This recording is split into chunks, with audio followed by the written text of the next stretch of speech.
Ipinagmamalaki ni Isay Alvarez na dating gumanap na Gigi sa Miss Saigon ang pagganap ngayon ni Rachel Ango sa parehong role para sa West End staging ng musical. Kwento naman ni Rachel, ikinonsulta pa niya sa isang pastor ang pagsabak niya sa daring role. Narito ang Star Bites.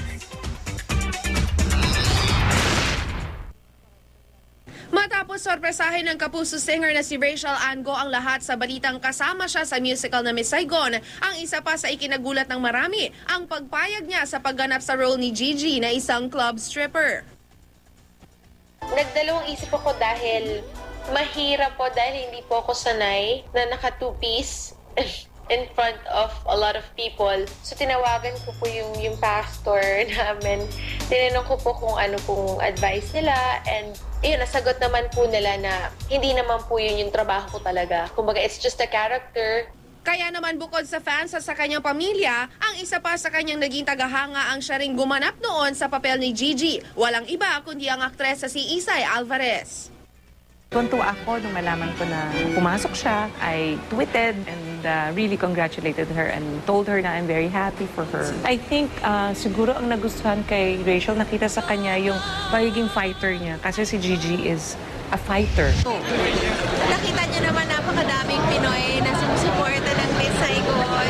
Nakakatuwa dahil nakakapagod yung show pero after ng show nakikita ko yung suporta ng mga Pinoy. Nawawala na rin yung pagod ko. So, ayun, ganito lang yung buhay ko dito sa London. Enjoy lang. So, ayun. See you guys soon. Bye! At sa pagsara ng telon, ang palaban na karakter niyang si Gigi Van Tran, nagiging ang simpleng si Rachel Ango na lang sa London. Nakakatuwa dahil, kumbaga, nakakalabas po ako na nakatsinelas. Siyempre sa Manila, nahihiya naman po ako lumabas na nakapambahay or bagong gising lang, Siyempre, dapat lagi nakaayos. Pero dito, kumbaga, ayun, kahit nakapambahay, okay lang.